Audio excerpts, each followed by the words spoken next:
a werewolf shifter romance story written by Catherine Stewart.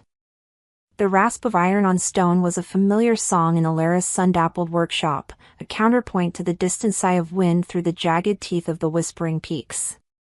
Her calloused fingers, smudged with geode dust, guided the chisel with an artist's certainty, coaxing the likeness of a sleeping snow fox from a stubborn block of moonstone.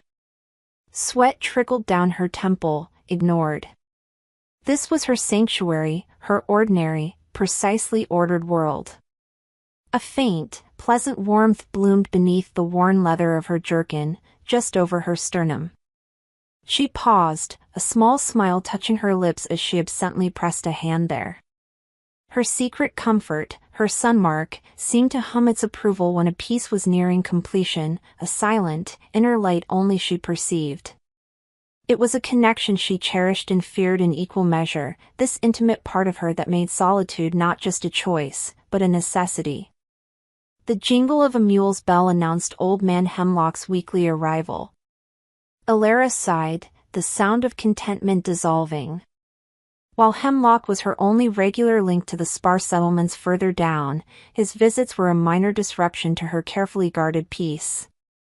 She wiped her hands on a rag, the scent of dust and crushed herbs, her other trade, clinging to her. "Just finishing up, Hemlock," she called, her voice a little rough from disuse. She wanted him gone quickly, back to her silent communion with stone and light. Her immediate goal was the perfect curve of the fox's tail, the capturing of its wild dream. Hemlock, his face a roadmap of wrinkles, grunted as he dismounted, his gaze already cataloging the new herbs she'd laid out. "Weather's turning queer down below, Elara," he said, his voice gravelly. "Heard tell of a creeping cold, even in the summer valleys. Animals acting skittish." Elara stilled, her hand instinctively going to her mark again, which now felt, still, neutral. She forced a casual shrug, a knot tightening in her stomach she refused to acknowledge. "Mountain weather is always fickle, Hemlock. The lowlands have their own worries."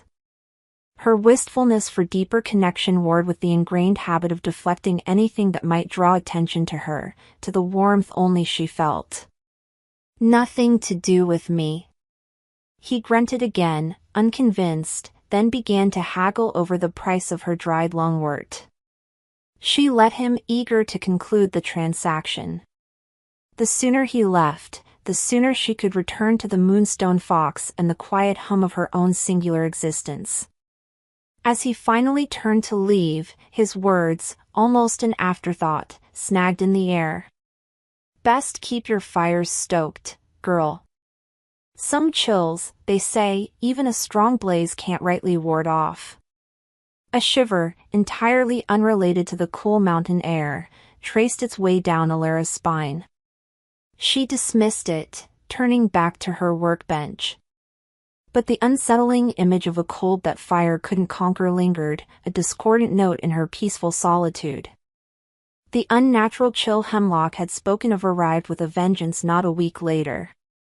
A fierce, biting wind, smelling of ice and old stone, shrieked through the whispering peaks, driving a storm of sleet that felt more like midwinter than late summer. Elara, battling to secure the stout wooden shutters of her workshop, felt her sunmark pulse erratically, a small, frantic beacon against the invasive cold that seeped through her layers of wool and leather.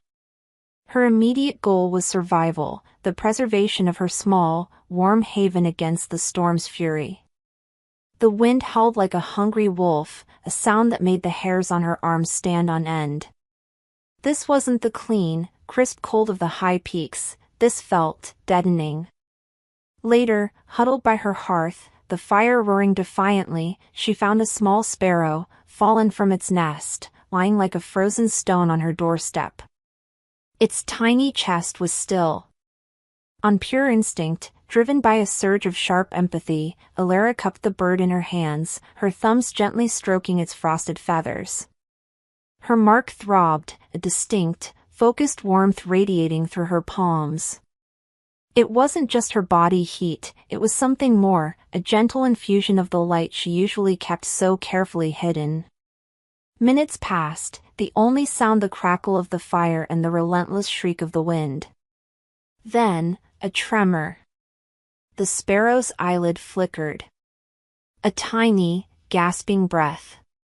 A surge of wonder, quickly followed by a familiar prickle of fear, coursed through Elara. What am I? She nursed the bird through the night, her mark a steady, comforting warmth against it.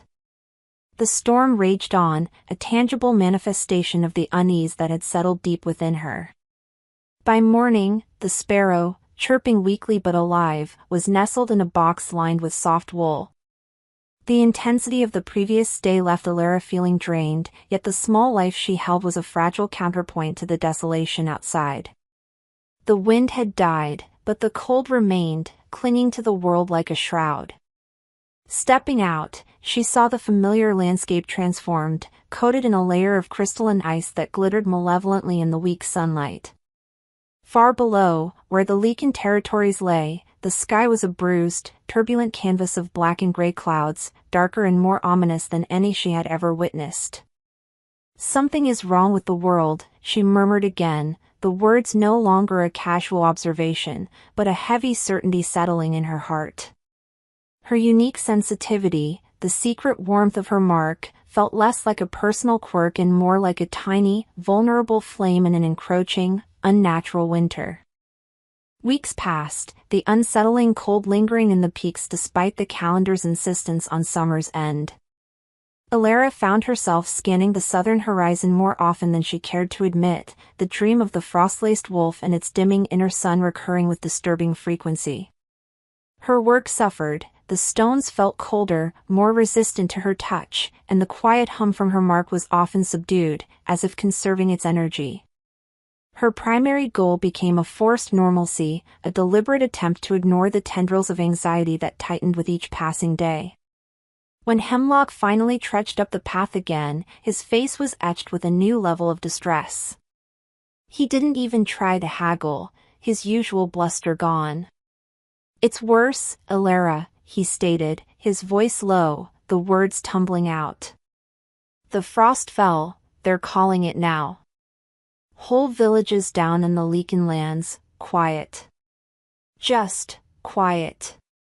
People falling into a numb sickness, the life just seeping out of them. And the king, Volkan, they say he's fading with it." Elara's breath caught. Volkan. The name from her dream. Her hand flew to her sternum, where her mark pulsed sharply, a painful throb of recognition. She tried to school her features, to maintain a mask of detached concern, but her heart hammered against her ribs. Her fear of exposure, of being drawn into the terrifying unknown of the Lycan world, warred with a deep, inexplicable ache of empathy. Then Hemlock fumbled in his satchel, pulling out a creased, crudely drawn sketch. It depicted a complex Lycan royal crest, interwoven wolves and moons, but at its very center was a radiant, multi-pointed sun. "There's old talk, girl. Whispers of a prophecy, a sun-touched keeper, a light against the long cold." He looked at her then, his old eyes surprisingly keen, lingering on the spot her hands still covered. "Ever seen a mark like that sun, Elara? Some say it's the only hope left." The directness of the implied question, the weight of his gaze, felt like a physical blow. Her mark burned, almost searingly, a silent scream of affirmation she couldn't voice. "He can't know. No one can." Her carefully constructed solitude felt paper-thin, about to be ripped apart.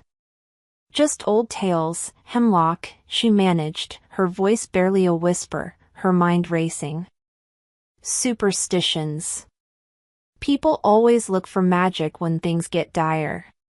He held her gaze a moment longer, then nodded slowly, a deep sigh escaping him. He gathered his few supplies and left without another word. That night, the dream was more vivid than ever. The great wolf, its golden eyes clouded with frost, seemed to look directly at her, a silent, desperate plea. A sun, identical to the one on the crest, identical to the shape she knew so intimately beneath her own skin, was dimming within its chest. Elara woke with a gasp, her mark blazing hot, a brand of inescapable destiny. The world's wrongness was no longer a distant rumor, it was knocking at her door. The dream wolf's pleading golden eyes haunted Elara's waking hours. Days after Hemlock's departure, an oppressive silence had fallen over the peaks, the usual birdsong absent, the wind holding its breath.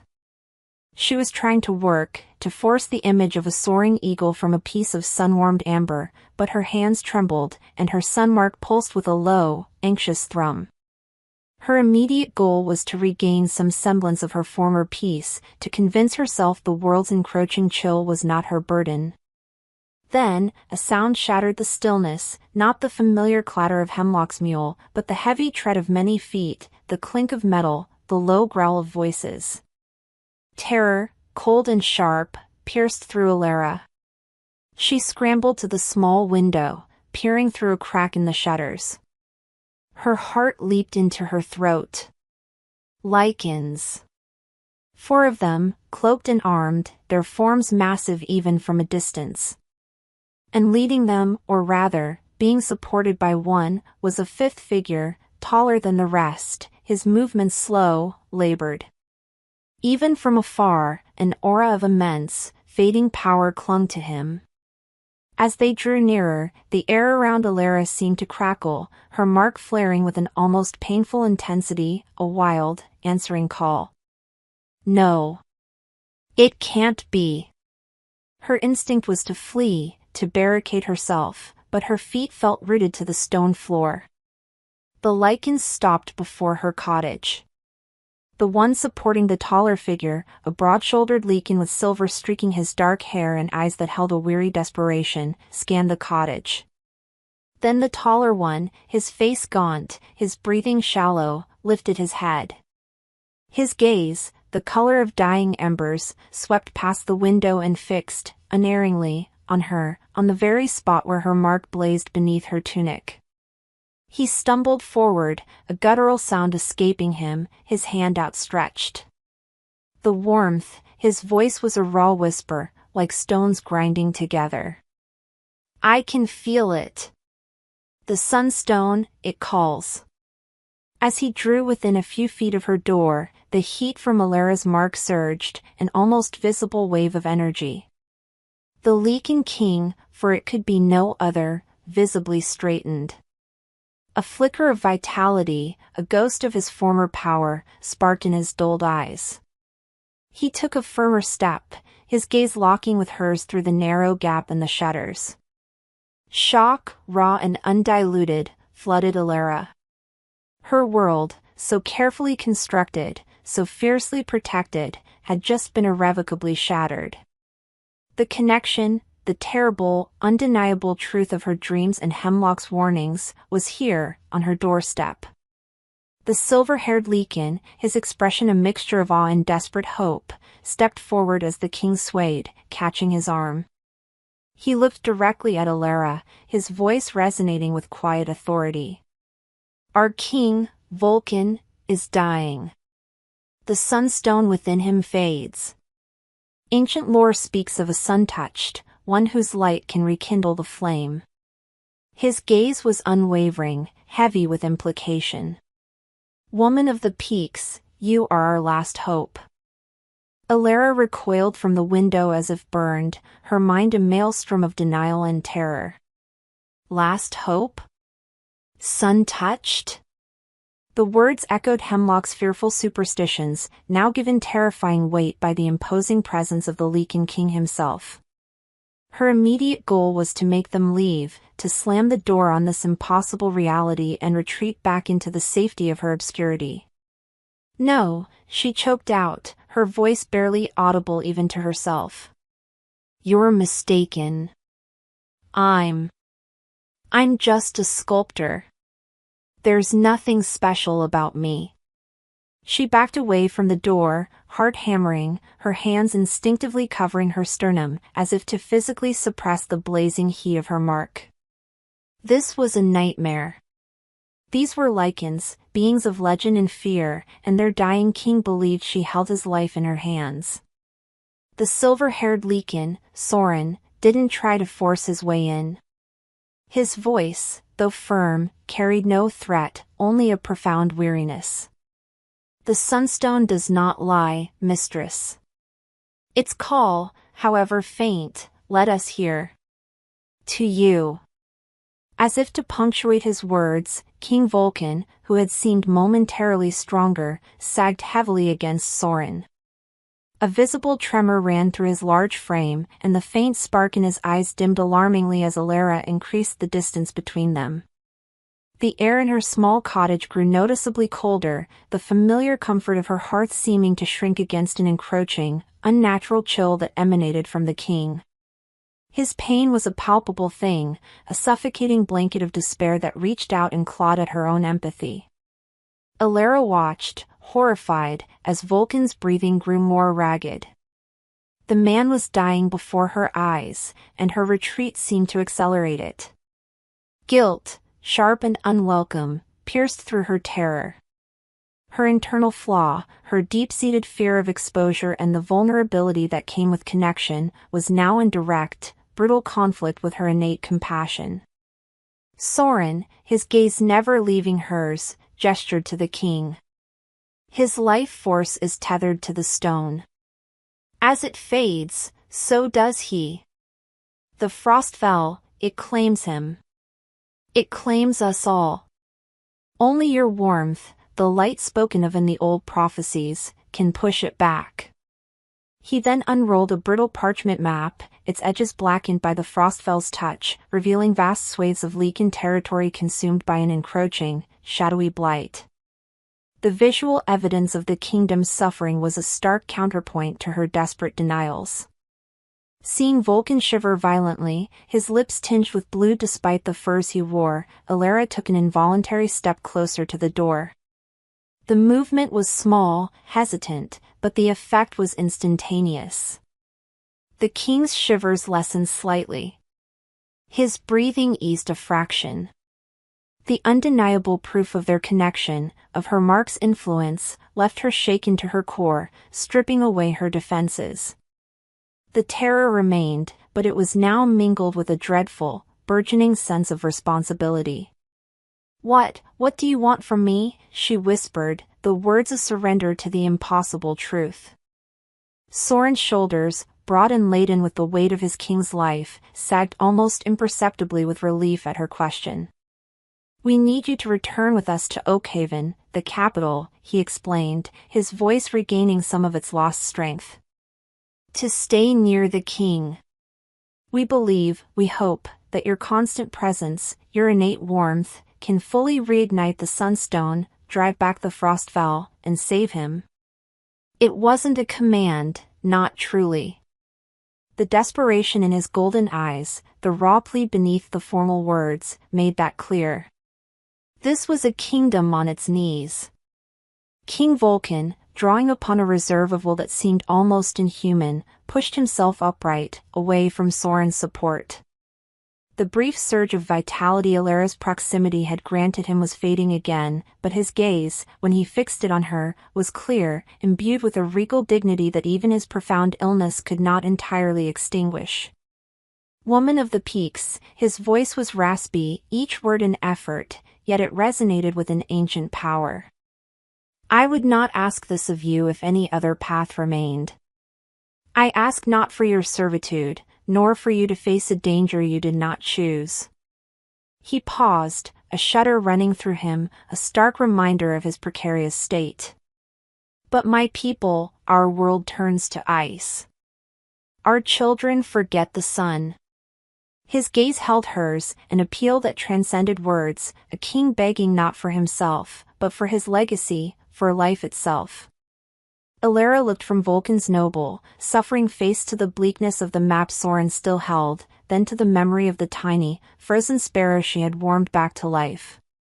Her mark pulsed, a steady, insistent beat against her skin, no longer frantic, but resolute. The fear was still there, a cold knot in her stomach, but beneath it, something else was stirring, a reluctant acceptance, a terrifying sense of purpose. Her quiet life, her anonymity, the stones that waited for her touch, all of it felt distant, like a half-forgotten dream. This raw, desperate reality was now her own. The choice was simple, yet monumental: retreat into the fading illusion of her solitude, or step into the heart of a dying kingdom's last hope. With trembling hands, she began to pack a small satchel, a change of clothes, a few cherished sculpting tools she couldn't bear to leave, a small pouch of dried herbs. Each movement felt like a betrayal of the life she had so carefully built, yet also an undeniable step towards a destiny she could no longer ignore. Her new immediate goal solidified: to go with them, to understand this terrifying connection, and to offer what little she could, despite the crushing weight of her fear. As she stepped out of her cottage, the wind from the Lycan lowlands, carrying the scent of distant ice and despair, felt colder than ever before. It wrapped around her, a chilling embrace. Soren offered a respectful nod, his eyes filled with a gratitude that only deepened Elara's apprehension. "There's no turning back now, is there?" she asked, her voice barely a breath against the wind. Soren's gaze was somber. He simply shook his head.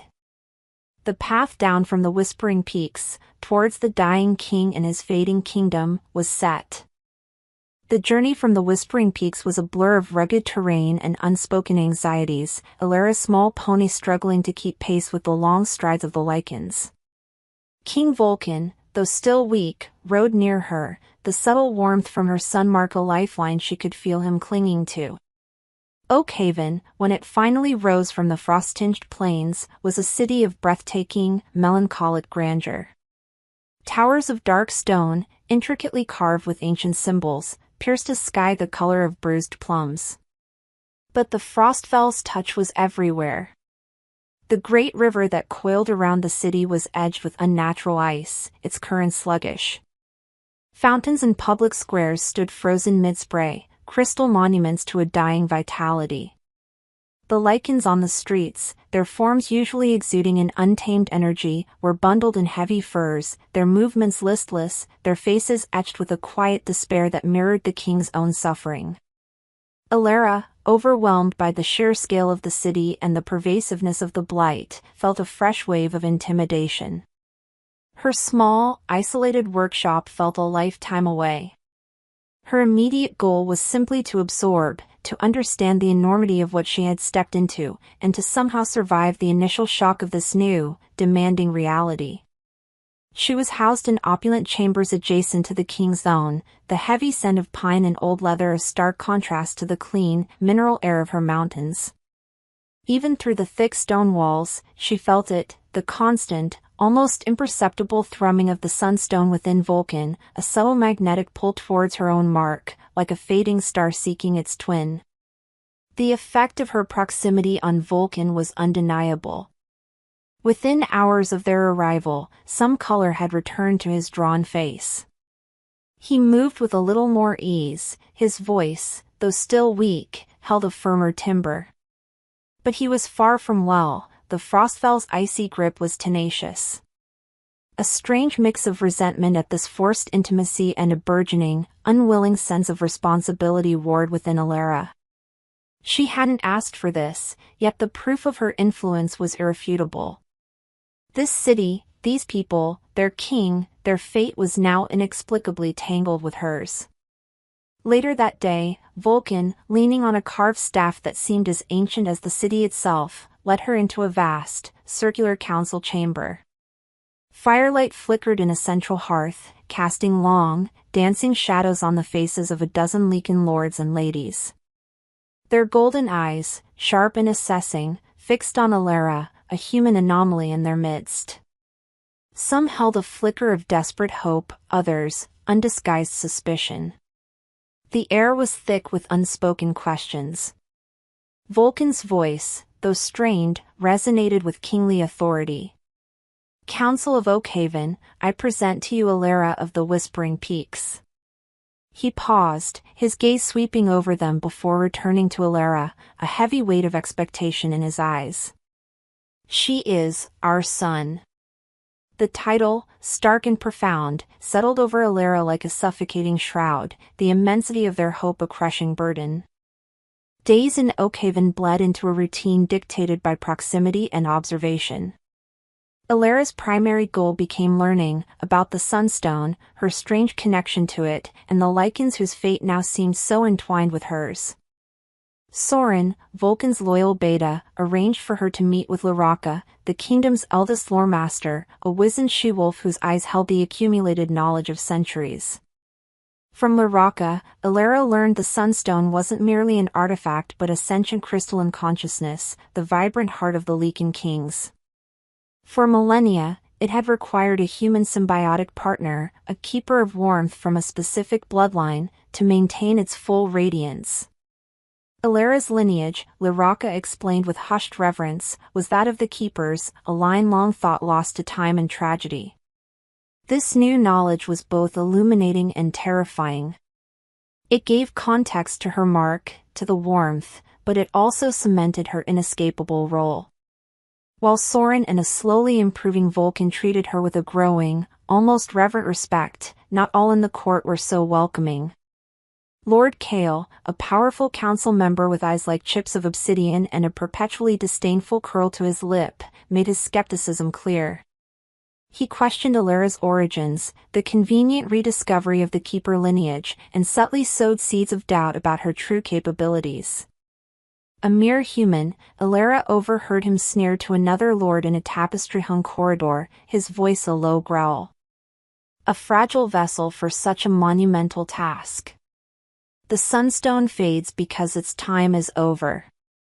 This, girl, is a distraction, not a solution. Elara, though outwardly composed, felt a familiar frustration boil beneath her surface. The distress was a heavy cloak, making her already uncomfortable position even more precarious. Her only true allies seemed to be Soren, whose quiet support was a steady presence, and Volkan himself. The king, more lucid and stronger with each passing day due to her nearness, often sought her out, not just for the life-sustaining warmth she provided, but, it seemed, for conversation. He spoke of the Sunstone with a deep, personal connection, explaining its rhythms, its ancient song that he could now only faintly hear, a song he hoped she too might one day discern.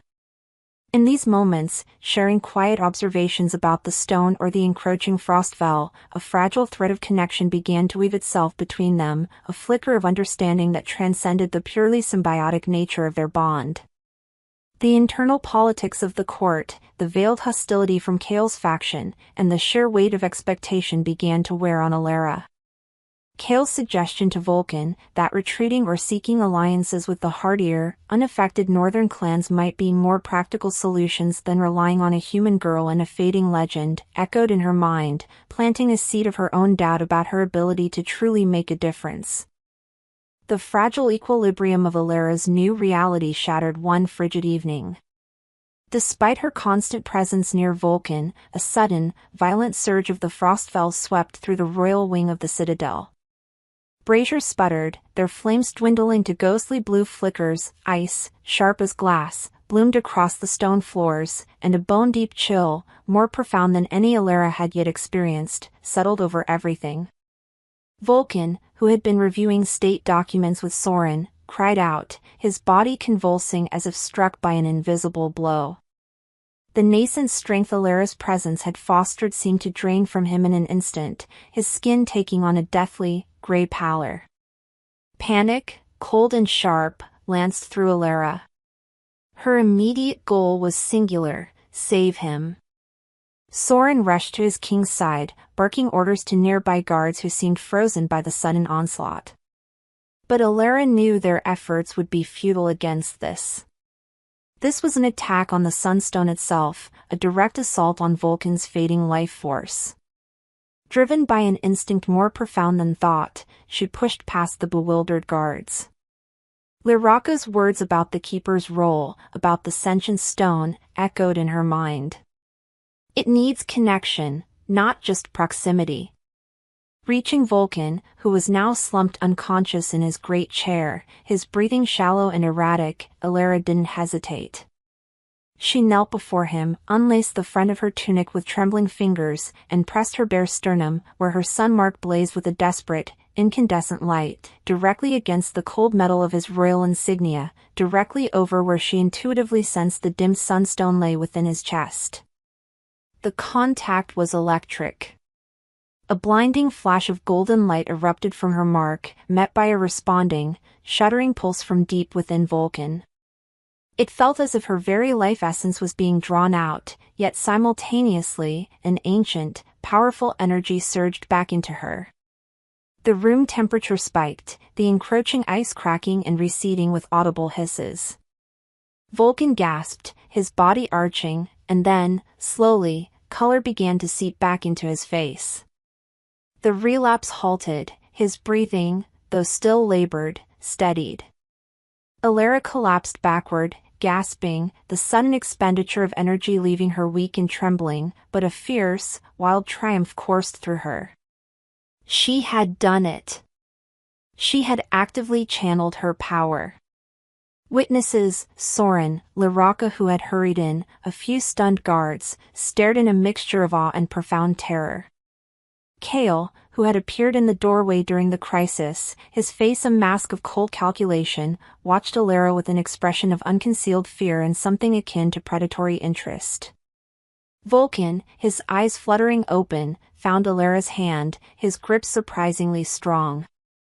You saved me," he rasped, his voice thick with wonder and a dawning, deeper emotion. He looked at her, truly looked at her, not as a cure, but as a woman. Then his gaze fell to her still exposed mark, then to her pale face. "But at what cost to you, Elara?" The question hung in the suddenly warmer air, heavy with implication. Her power was undeniable, but so was its potential price. The aftermath of Volkan's near-fatal relapse left an indelible mark on Oakhaven's court and on Elara. Her direct intervention had undeniably saved him, yet the raw display of her power had also deepened the lines of fear and suspicion on many Lycan faces, particularly Lord Kale's. Determined to prove she was more than a passive conduit, a mere living battery, Elara resolved to understand and control the energy her sunmark channeled. Her immediate goal was to actively combat the Frostfell, not just sustain the king. Soren, ever supportive, unearthed ancient, crumbling texts from the royal archives, speaking of keepers who could sing life back into the barren. Guided by these fragmented whispers of forgotten lore, Elara began her attempts in the palace's once glorious gardens, now a desolate landscape of frost-killed roses and ice-choked fountains. She would focus, her hand pressed to her sternum, trying to coax the sunstone's warmth outwards, to direct it towards a withered rosebush or a patch of frozen earth. Small successes spurred her on, a faint green shoot pushing through the icy crust, a single rosebud unfurling defiantly against the cold. These moments filled her with a fierce, protective joy, and a growing affection for the land and people she was trying to save, an affection that was inextricably linked to her feelings for Volkan. He often watched her from a sheltered balcony, his golden eyes filled with a mixture of hope and a frustration that mirrored her own. His strength was returning, but the insidious court politics, fueled by Kale's faction, hampered any true progress. Kale's opposition was subtle but persistent. Rumors spread like wildfire through the castle corridors. Elara's human magic was unstable, volatile. Her efforts in the garden were mere parlor tricks, draining the king for her own inexplicable purposes. Small, urgent crises would frequently draw her away from Volkan for extended periods, a servant feigning a Frostfell-induced collapse near her chambers, a vital document misplaced that only she had supposedly seen. Each separation left Volkan visibly weaker, his frustration mounting. "They seek to divide us, Elara," he growled one evening, his hand clenching on the arm of his chair, the effort it took to maintain his composure evident. "They fear what we might achieve together." During one particularly taxing session in the gardens, as Elara strained to push warmth into a stubbornly frozen fountain, a wave of dizziness overcame her. As she swayed, a new sensation brushed against her mind, faint as a sighing wind through distant crystals, a whisper, seemingly from the sunstone within Volkan, though he was far away in the council chambers. "It's more than just warmth it needs song." The impression was fleeting, baffling, leaving Elara more determined, yet also more perplexed, about the true nature of the power she wielded. The cryptic whisper, "It needs song," echoed in Elara's thoughts, a persistent, intriguing mystery.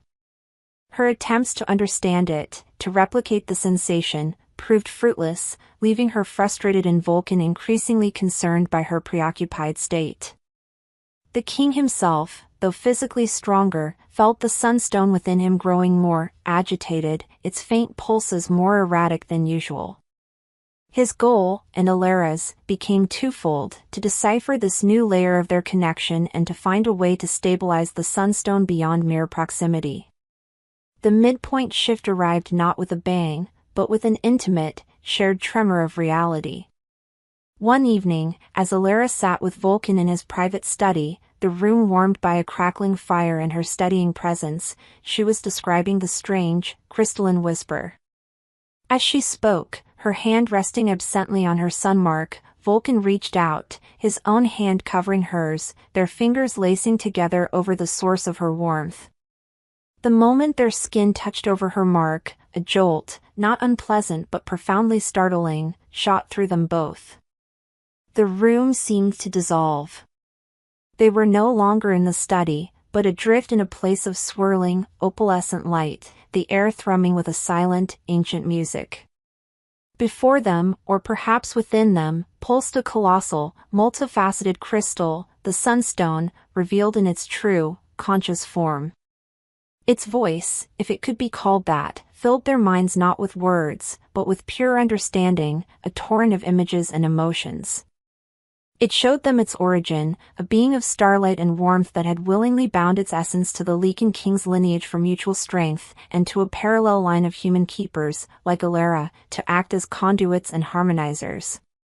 It revealed the Frostfell in its horrifying truth, not a natural phenomenon, but a parasitic, shadowy entity from a place of utter cold, drawn to the sunstone's waning light, intending to consume it and then all life.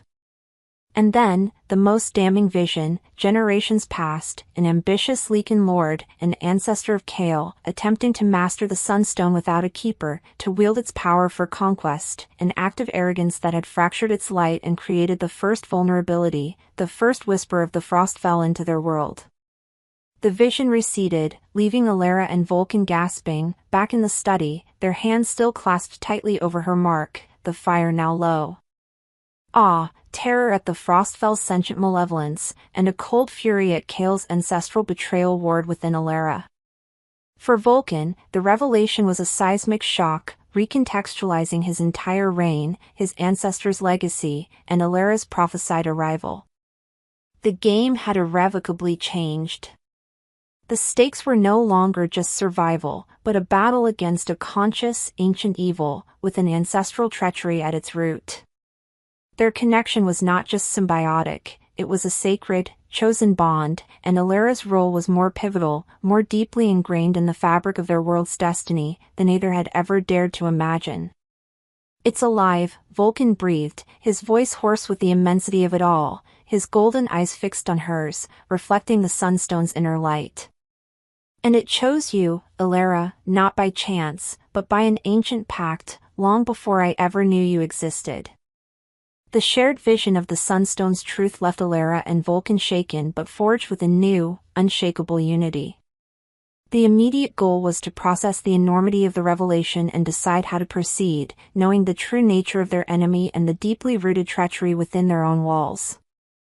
The air in the study crackled with the residual energy of the sunstone's communion, Elara's mark a warm, steady pulse against Volkan's hand. He finally released her, but the connection lingered, a silent understanding passing between them. Their personal stakes had skyrocketed, this was no longer just about saving a kingdom, but about protecting a sentient, benevolent entity and righting an ancient wrong. They decided to confront Lord Kale, not with the full, overwhelming truth of the Sunstone's consciousness. Such a claim might be dismissed as madness or manipulation, but with the undeniable evidence of his ancestors' disastrous interference, a truth the Sunstone had seared into their memories with irrefutable clarity. Volkan, his kingly authority now imbued with a cold, righteous fury, summoned Kale to the council chamber the following morning. Elara stood beside him, no longer a hesitant outsider, but a figure of quiet, intrinsic power. When Volkan laid out the historical transgression, detailing how Kale's forebears had sought to dominate the Sunstone and, in doing so, had first weakened it to the Frostfell's insidious touch, Kale's composure, usually so unshakable, cracked. For a moment, genuine shock, then a flicker of ancestral guilt, crossed his features before being swiftly replaced by a hardened, sneering denial. Ancient fairy tales, Your Majesty. Desperate justifications woven by a foreign woman who has clearly bewitched you. Kale's voice rose, rallying what support he still held in the council. He accused Elara of corrupting the king's mind, of wielding a dangerous, unpredictable magic that threatened to unravel the kingdom faster than any Frostfell. His arguments, though laced with venom, now seemed hollow, his ambition laid bare. As the council chamber descended into heated debate, a messenger, pale and breathless, burst in. Your Majesty! The northern clans! They are massing at the Blackwood border. Scouts report their numbers are overwhelming. A chilling silence fell. Kale's accusations died on his lips.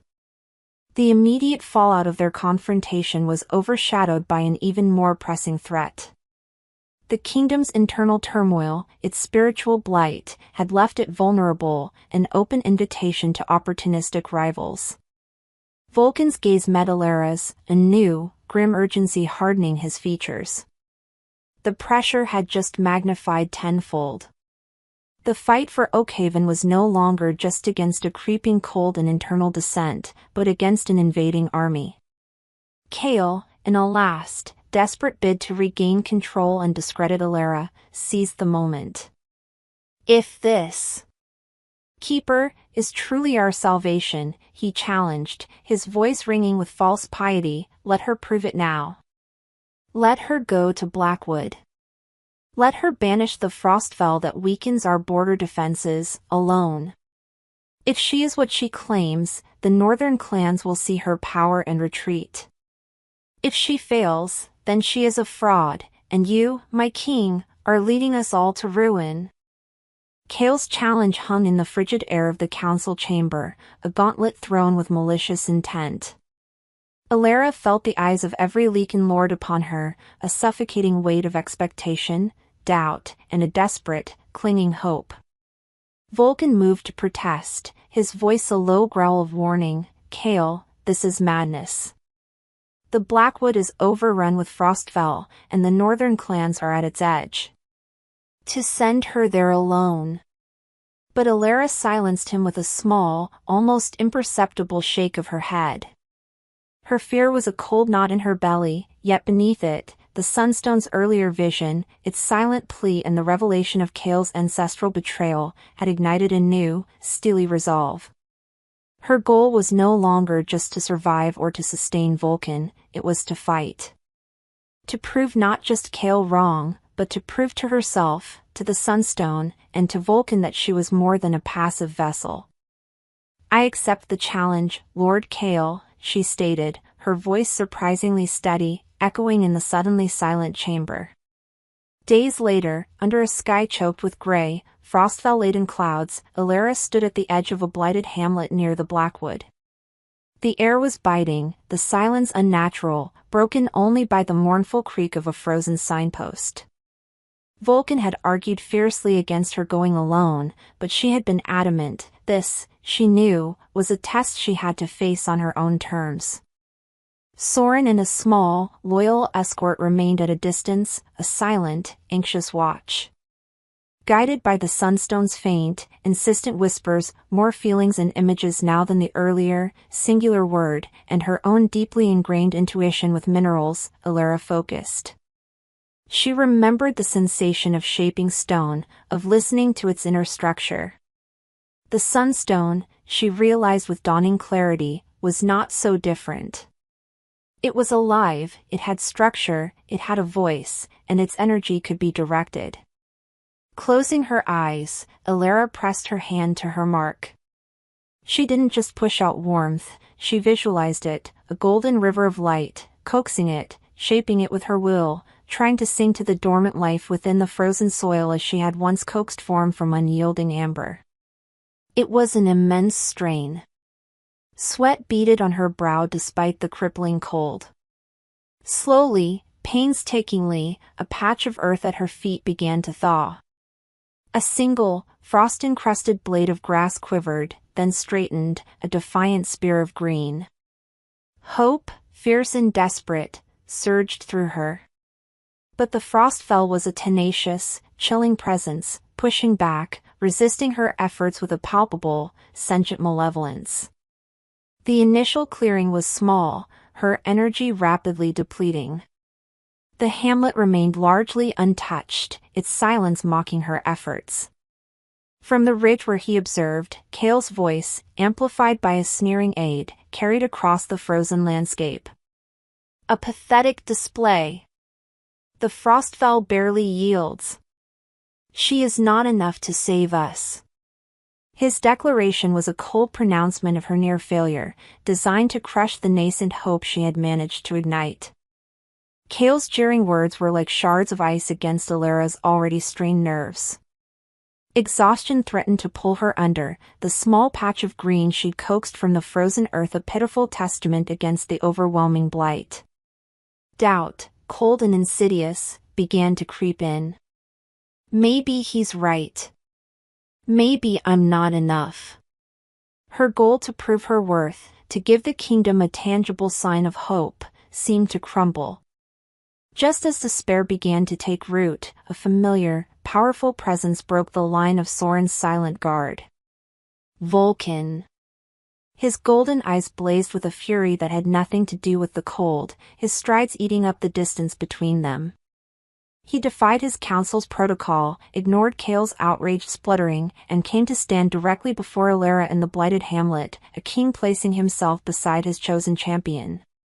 You are not alone in this, Elara, he stated, his voice a resonant growl that silenced all dissent. He reached for her, not in demand, but in offering. His large hands, calloused and strong, gently covered hers where they pressed against her sun mark. The moment their skin connected over the mark, the sunstone within him leaped, a joyful, powerful surge that met the focused energy Elara was channeling. It wasn't just her warmth now, it was their warmth, amplified, harmonized. He didn't try to direct it, but instead, his alpha energy, his very life force, became a shield, a bulwark against the Frostfell's oppressive chill, allowing Elara to focus her efforts with a clarity and strength she hadn't possessed alone.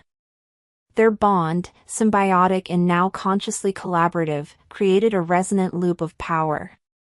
Renewed, Elara poured her will, her artisan's focus, into the task. The golden light that erupted from them was no longer a gentle river but a cleansing torrent. The ice didn't just melt, it vaporized. The frost killed Earth sighed, and a visible wave of green spread outwards, chasing back the gray desolation. Flowers, dormant for who knew how long, unfurled tentative petals in vibrant hues. The air grew warmer, filled with the scent of damp earth and nascent life. The Lycans watching from the ridge gasped, many falling to their knees in awe. The people of the hamlet, drawn from their huddled shelters by the unbelievable shift, wept openly, their faces illuminated by hope. Elara, leaning heavily against Volkan, felt a triumph so profound it left her breathless. They had done it. Kale, his face a mask of thunderous fury and disbelief, was momentarily silenced. From the shadowed edge of the blackwood, however, new eyes watched, Northern clan scouts, their expressions unreadable, witnessing this undeniable display of Southern power. The victory was immense, but it had also painted a target squarely on their backs. Soren, his face alight with fierce pride, found Volkan's gaze. "Kale has vanished, my king. Slipped away during the miracle." He then gestured discreetly towards the woods. "And the Northerners, they have seen." The cleansing of the Blackwood hamlet sent ripples of hope through Volkan's kingdom, but it also acted as a clarion call to their enemies. Kale's disappearance was ominous. Soren's scouts soon returned with grim news. The former lord was not merely missing but had actively sought out the northern clans, his treachery now undeniable. He had offered them tactical knowledge of Oakhaven's defenses, preying on their ambition, promising an easy conquest if they struck swiftly, portraying Volkan as weakened and Elara as a dangerous, unpredictable variable. The stakes escalated with terrifying speed. Elara's personal desire to prove herself had now directly influenced the geopolitical landscape, pushing the kingdom towards an unavoidable confrontation. The northern clans, incited by Kale's venom and the display of power they'd witnessed, which they likely interpreted as a formidable weapon rather than a healing force, launched their first major assault. They didn't strike at Oakhaven directly, but at a key southern border fortress, Stonefang Pass, a strategic choke point that, if it fell, would leave the heartlands vulnerable. The Frostfell, which had always been more potent near the borders, seemed to aid their advance, the southern Lycan warriors at Stonefang finding their strength and senses unnaturally dulled by the intensified cold. Volkan, his vitality significantly restored by his deeper connection with Elara and the Sunstone, knew he had to lead his forces. Yet, the new, active nature of their bond meant his peak strength was still intrinsically tied to her proximity and their shared focus. Leaving her in Oakhaven would be like going into battle with one arm bound. Elara, understanding this with a clarity that brooked no argument, insisted on accompanying him to the war front. Her fear was a living thing, quailing in her stomach at the thought of battlefields and bloodshed, so alien to her artisan soul. But her goal was now interwoven with Volkan's: keep him strong, protect his kingdom, and face the consequences of the power they had unleashed. To be a liability was unthinkable. Her presence was no longer just a comfort, it was a critical component of their defense. This decision marked an irrevocable commitment. She was willingly stepping from the role of a mystical healer into that of a wartime asset, placing herself in the direct path of physical danger. The Lycan warriors, who had witnessed the miracle at the hamlet, now looked at her with a mixture of awe and a fierce, protective loyalty. She was no longer just the king's companion, she was their sun-keeper, their beacon against the encroaching dark. On the eve of their departure for Stonefang Pass, as the army prepared for war, Volkan found Elara staring out at the moonlit, frost-kissed landscape. He came to stand beside her, the warmth radiating from him a comforting presence. He said nothing for a long moment, then gently took her hand, pressing a heavy, intricately carved Lycan warrior's amulet into her palm. At its center, a small, uncut sunstone pulsed with a faint, warm light, mirroring her own mark. "Our artisans worked through the night," he said, his voice low and rough with emotion. "It is enchanted for protection, as much as our skill allows." He met her gaze, his golden eyes intense, filled with a depth of feeling that stole her breath. "You are the heart of this kingdom now, Elara. And you are the heart of its king." He lifted her hand and pressed his lips to the amulet, then to her knuckles. Their emotional bond, forged in desperation and now tempered by shared purpose and undeniable love, was sealed, a silent vow on the precipice of war. The air at Stonefang Pass was a maelstrom of clashing steel, Lycan war cries, and the biting, unnatural chill of the Frostfell. Elara, positioned near Volkan at a command post overlooking the narrow defile, felt the familiar warmth of her sun-mark pulsing in time with his thundering heart, a beacon against the encroaching dread. Her goal was simple: desperate, to keep their shared warmth strong, to bolster Volkan as he directed his warriors against the relentless onslaught of the northern clans. Adrenaline roared with a primal terror as she witnessed the brutal reality of combat, so far removed from her quiet mountain existence. The battle raged for hours, a desperate ebb and flow. Volkan, his strength amplified by Elara's nearness, fought like a primal storm, his roars echoing through the pass. But then, the tide shifted with horrifying speed. From the northern ranks, a chilling blue light emanated from a dark, obsidian-like artifact held aloft by one of their chieftains. The Frostfell intensified 100-fold, a wave of soul-numbing cold that washed over the battlefield, sapping the southern warriors' strength, their movements becoming sluggish, their transformations faltering. Even Elara's mark struggled against it, its warmth feeling pitifully inadequate. Volkan staggered, a sharp cry torn from his lips as the enhanced cold bit into him, directly attacking the Sunstone's light. Through the chaos, a figure emerged, cloaked and treacherous, Kale. He strode towards Volkan, a cruel smirk twisting his lips, flanked by two hulking northern champions. "Your reign ends here, old wolf." Kale spat, his eyes glittering with manic triumph. Volkan, though weakened, met him with a defiant roar, lunging to engage. But Kale had anticipated this. It was a trap. As Volkan clashed with Kale, the northern champions moved with brutal efficiency, not for the king, but for Elara. Terror, stark and absolute, stole Elara's breath. She was the target. Before she could react, Volkan, sensing her imminent danger with their deep bond, spun from his fight with Kale, throwing himself in front of her, a living shield. A northern spear, coated in Frostfell ice and aimed for Elara's heart, found his side instead. He roared, a sound of pure agony, and crumpled to his knees, the vibrant light of the sunstone within him dimming catastrophically. Crushing shock, then a wave of despair so profound it threatened to drown her, washed over Elara. The king was down. The battle, their hope, everything was turning to ice. She scrambled to his side, her hands pressing against the icy wound, desperately trying to channel her warmth, to fight the Frostfell's venomous chill spreading through him. But it was like trying to hold back the tide with her bare hands. Kale loomed over them, his face alight with victory. "Foolish sentimentality," he sneered, gesturing to his northern allies. "Seize her! The Sunstone's power will be mine, one way or another." Elara's desperate attempt to heal Volkan was brutally interrupted.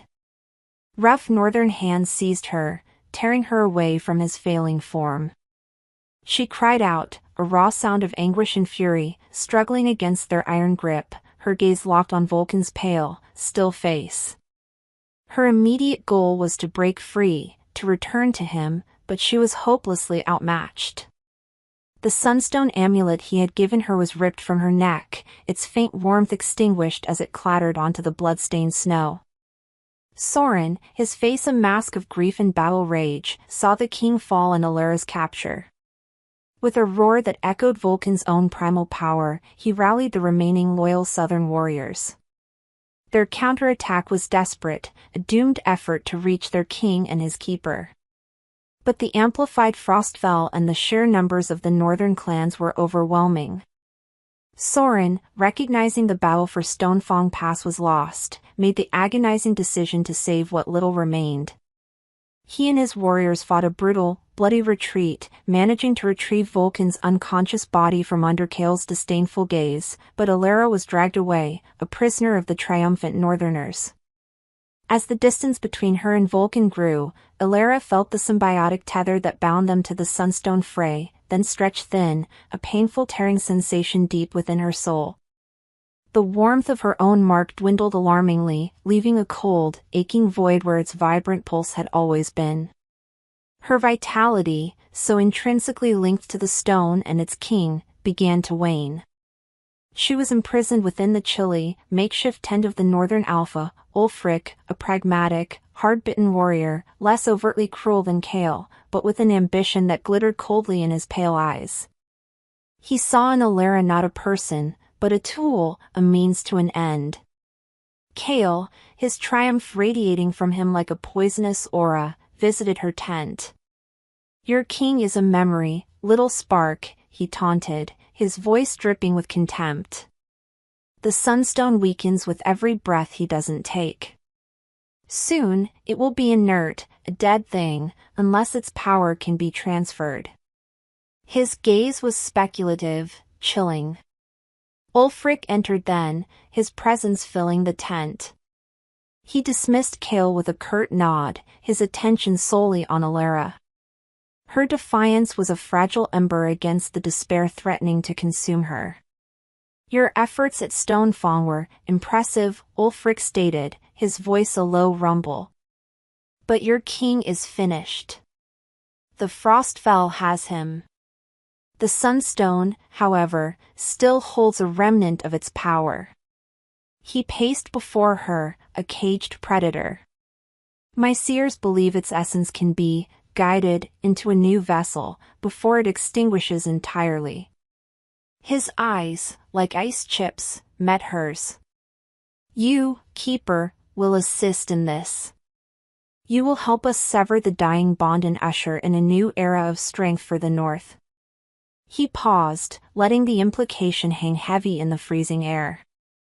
"Or, you will watch your world, and everything you fought for, turn to permanent ice." Days blurred into a chilling monotony in Ulfric's war camp, a sprawling city of hide and frost-caked timber nestled deep within the conquered territories. Elara, weak and isolated in her cold prison tent, felt the faint, thready pulse of the sunstone within the distant, dying Volkan grow ever more tenuous. Each flicker was a fresh stab of grief, a confirmation of her failure. Her own mark, once a source of warmth and wonder, was now little more than a cold, numb patch on her skin, its light seemingly extinguished. She was utterly alone, her unique gift having failed when it mattered most, when he mattered most. Her deepest fear, the one that had kept her hidden in the whispering peaks for so long, the fear of connection leading to inevitable pain, of her unique nature bringing only ruin, seemed to have manifested with devastating finality. She replayed the battle at Stonefang Pass endlessly in her mind, Volkan's agonized cry, Kale's triumphant sneer, the feeling of being torn from the king's side. "If I had never left my mountains," a voice whispered in the desolate chambers of her heart, "he would still be." But she couldn't finish the thought. The quiet, solitary life she had once cherished now seemed like a selfish, cowardly dream. What was peace worth if it was bought at the price of another's suffering, of a whole kingdom's demise? The Frostfell, an ever-present entity, howled outside the tent like a mournful beast, its chilling breath seeping through the hide walls, mirroring the ice crystallizing around her heart.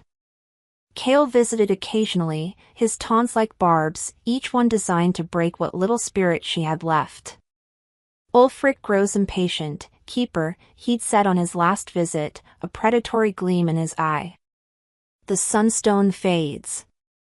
Soon, your usefulness will too." One particularly bleak evening, as the last vestiges of twilight surrendered to an unnaturally dark night, Elara curled on her thin pallet, the cold seeping into her bones. She could no longer feel Volkan, no longer sense the sunstone's faintest glimmer. It was gone. He was gone. The goal of saving him, of saving the kingdom, now seemed an impossible, naive fantasy. Her internal flaw, the fear that her connection would ultimately destroy what she touched, felt like an undeniable truth. Utter despair, cold and absolute, settled over her. This was it. The lowest point. The point where hope died, and the ice won. She whispered Volkan's name into the frigid air, the sound of forgotten prayer, a final, breaking admission of loss. Her eyes, dry and burning, stared unseeingly at the frozen darkness. The light within her, like the sunstone, like her king, had faded completely. In the frozen abyss of her despair, just as the last ember of hope seemed to wink out, Elara felt it. A flicker. So faint, so infinitesimally small, she almost dismissed it as a trick of her frayed senses. But there it was again, a tiny, insistent pulse against her sternum, where her sun mark lay cold and dormant. It wasn't her own warmth, this was an echo, a whisper of life from an immense distance. Volkan. The Sunstone. Somehow, impossibly, a fragment of their connection remained. As she focused on that tiny spark, a fleeting, ethereal image brushed against her mind, clearer than any dream, not a vision of kingly power or radiant energy, but of a single, tenacious seed unfurling in frozen earth, of pure, enduring life striving against absolute cold. And with it, a profound, silent understanding flowed directly from the Sunstone. It was a consciousness, ancient and vast, fighting for its existence, and its bond with her was not one of mere physiology, but of spirit. It chose you, Keeper. Not for your blood, but for your heart. This internal realization, this profound touch from the Sunstone, was a jolt more potent than any fear. It wasn't about being a battery, a tool, or even a fated sacrifice. It was a partnership, a sacred trust offered by a living entity. A tiny spark of hope, fragile but fierce, ignited within the desolate landscape of her heart. Her goal, once lost in the ice, now blazed with sudden, startling clarity: reach Volkan, reconnect with the Sunstone, honor this chosen bond. As if summoned by this internal shift, the flap of her tent was cautiously drawn aside. A young northern Lycan guard, one she vaguely recognized from his reluctant, almost apologetic demeanor during her imprisonment, slipped inside. His name, she recalled, was Torvin. His face was pale, his eyes wide with a mixture of fear and resolve. "Mistress Elara," he whispered, his voice urgent. I cannot stand by and watch this any longer. Kale's cruelty, Alpha Ulfric's obsession, it is not right. What they plan for your king, for the Sunstone, it is an abomination. He had witnessed her quiet dignity, perhaps the earlier miracle at the hamlet from afar, and it had clearly sown seeds of dissent against his own leaders. They mean to destroy him, don't they? Elara asked, her voice rough but steady, the new determination hardening her gaze. Torvin nodded grimly. They will try to drain what remains of the Sunstone at dawn, in the old Shadowfen temple. Kale believes he can channel its power, and Ulfric, he just wants it gone from your king so he can claim unchallenged rule. He offered her a small, concealed hunting knife and a thick fur cloak. I can create a diversion at the western perimeter. It won't be much, but it might give you a chance. Hope, now fanned by this unexpected ally, surged through Elara, pushing back the last vestiges of despair. With Torvin's help, she slipped from the tent, a shadow moving through the sleeping, frost-covered camp. The path to reclaiming her king, and her own destiny, had just been illuminated. The escape from Ulfric's camp was a desperate, heart-pounding flight through the frigid, moonless night.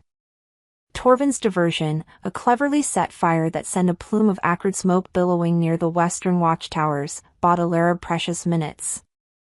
She plunged into the treacherous, Frostfell-blighted wilderness that lay between the northern camp and the accursed Shadowfen temple, her only guide the increasingly insistent, albeit faint, pull from her sun mark towards Volkan and the Sunstone. Her goal was singular: reach the temple before Kale and Ulfric could enact their vile ritual. Fear was a constant companion, but it was now outpaced by a driving, focused urgency.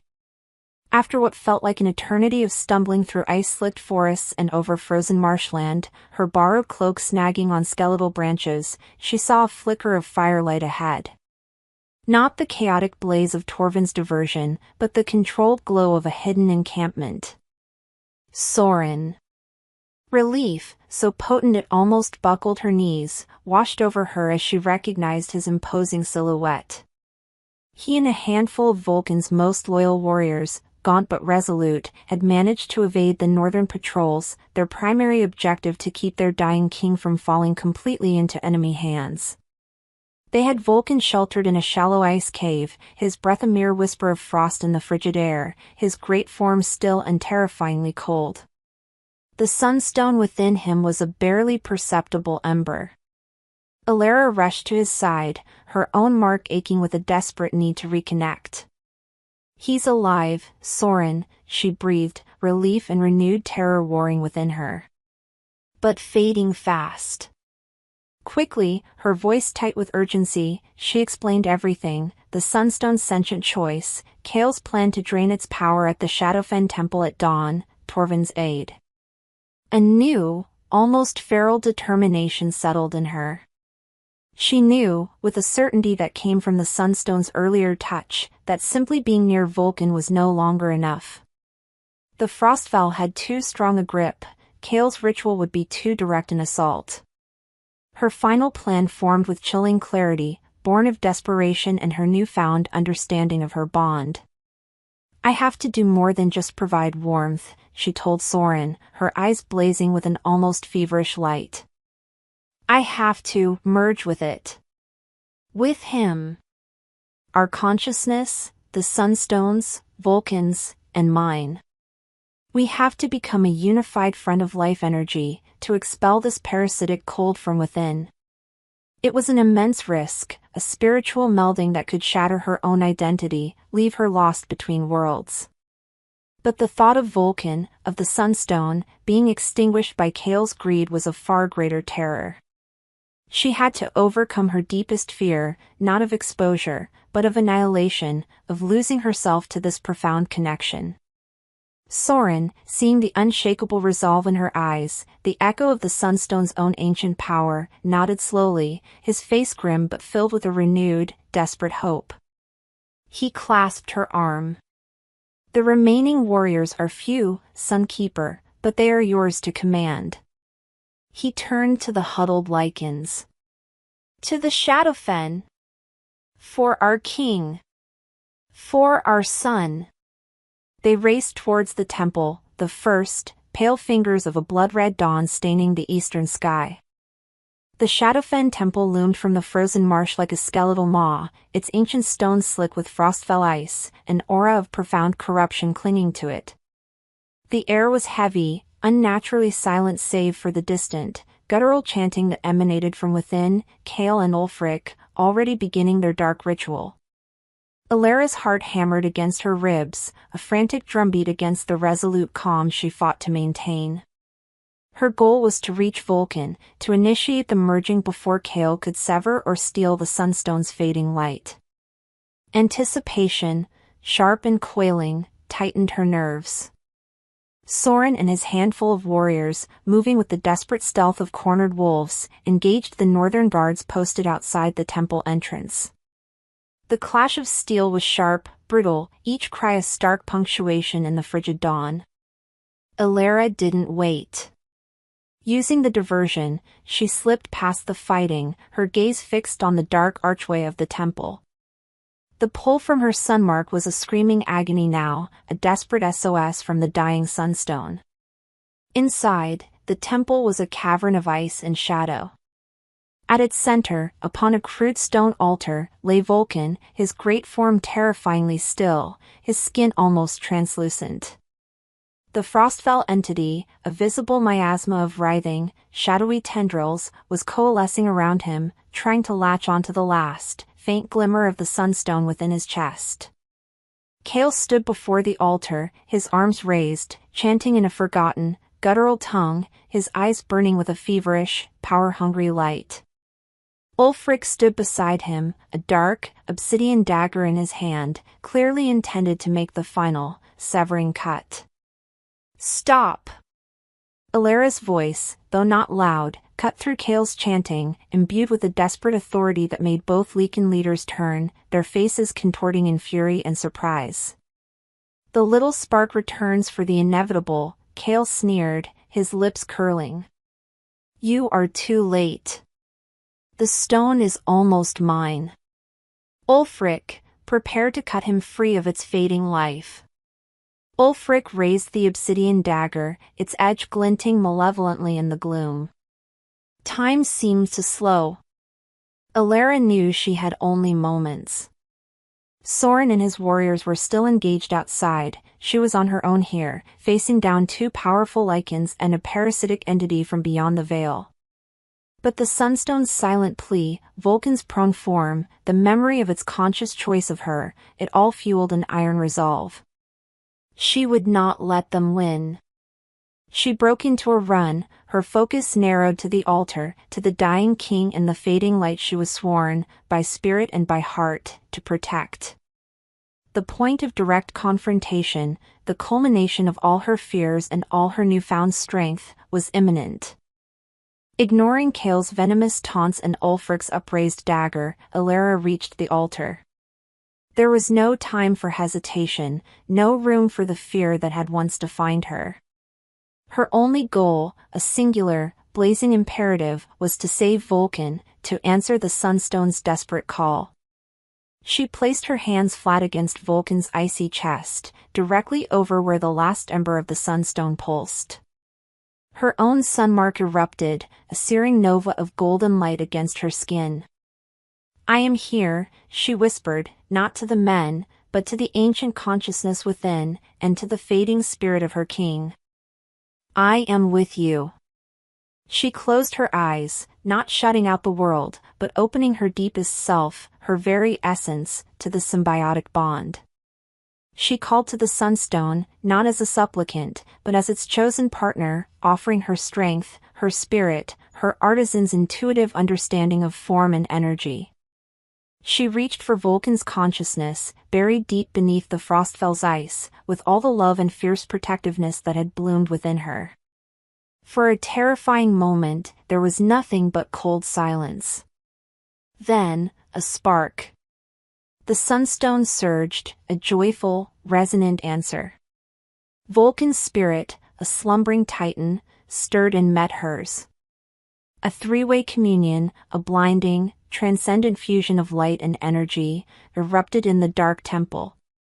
Volkan's eyes snapped open, no longer dull embers, but twin suns blazing with ferocious, untamed golden fire. He roared, a sound that was not of pain, but of rebirth, of power reclaimed. He rose from the altar, not as a dying king, but as a primal force, Elara's hand still pressed to his chest, her light inextricably mingled with his. Together, their combined life force, amplified and harmonized by the awakened Sunstone, became a torrent of pure solar energy, a cleansing inferno of warmth and life. Kale, lunging forward with a desperate, greedy snarl, intent on disrupting the union, was caught in the leading edge of this radiant wave. He screamed, a thin, reedy sound that was instantly consumed as the pure light unmade him, leaving nothing but a scattering of ash and the echo of his ambition.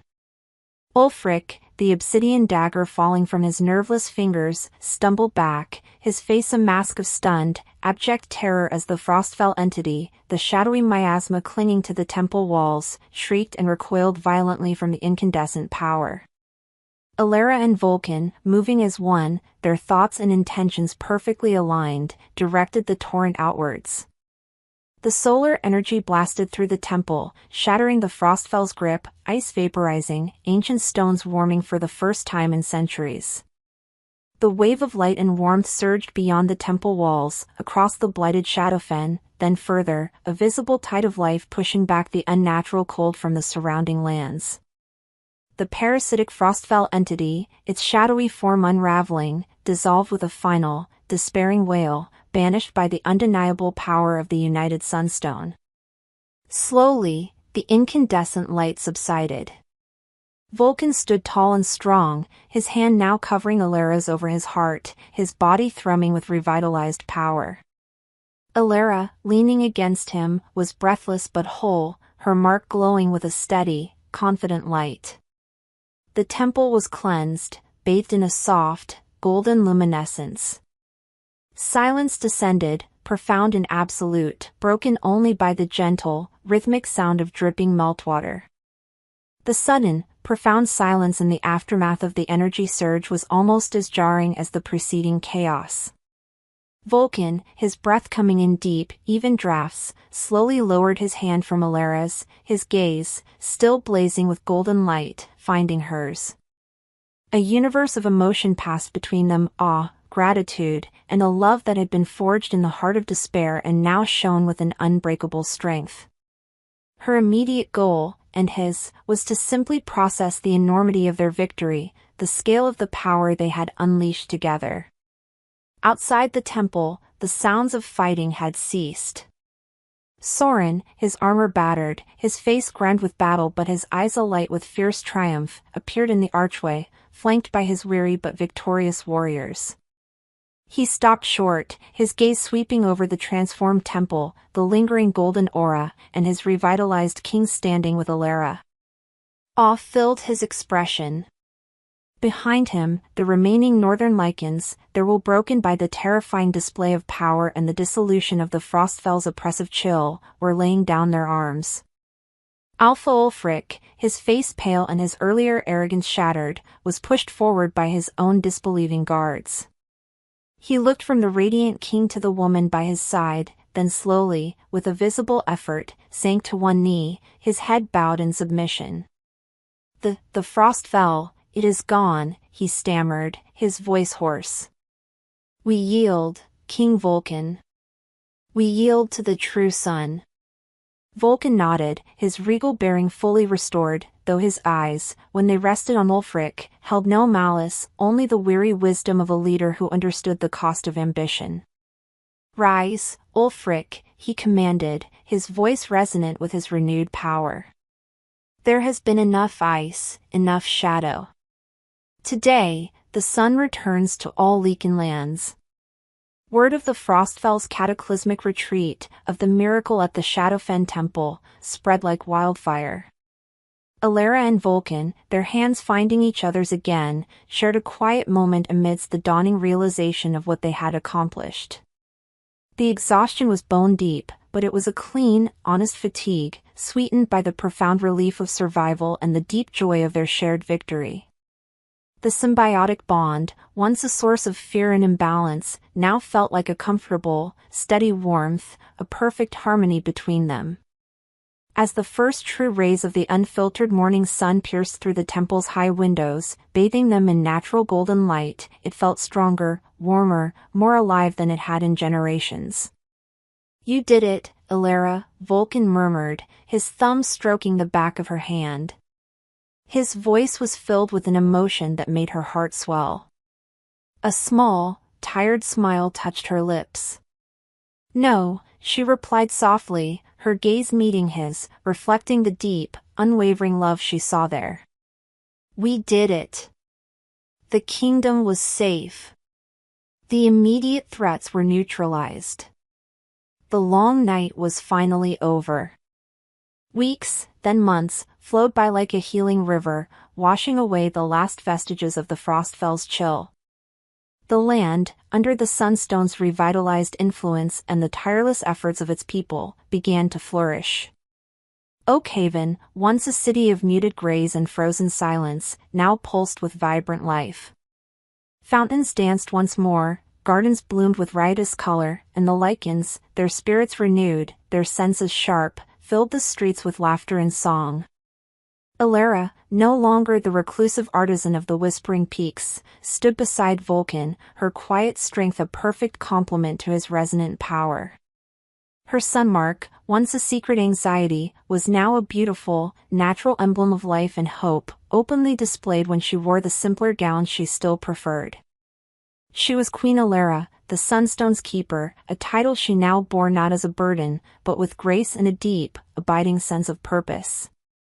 Her goal, and Volkan's, was to lead their people into this new era of peace and understanding, to rebuild not just stone and earth, but trust and community. The sunstone within Volkan was a steady, vibrant presence, its light a constant reassurance, its connection with Elara a seamless, intuitive harmony. The northern clans, under a chastened but ultimately honorable Ulfric, had pledged a lasting alliance, their warriors now helping to restore the borderlands they had once sought to conquer. The internal factions that had supported Kael had either scattered or humbly sought the king's pardon, recognizing the undeniable truth of Elara's power and the purity of her bond with their sovereign. Today, Oakhaven celebrated the Festival of First Bloom, a tradition revived from ancient times, marking the land's full recovery. Elara and Volkan stood on the great balcony of the royal citadel, overlooking a sea of joyful Lycan faces. He was no longer the aging, fading king she had first encountered, but a vibrant, powerful leader in his prime, his golden eyes filled with an unwavering love as he looked at her. She, in turn, had found her place, her power, and a love that had not only saved a kingdom but had completed her soul. Their relationship was one of deep, resonant partnership, mutual respect, and a passion that burned as brightly and steadily as the sunstone itself.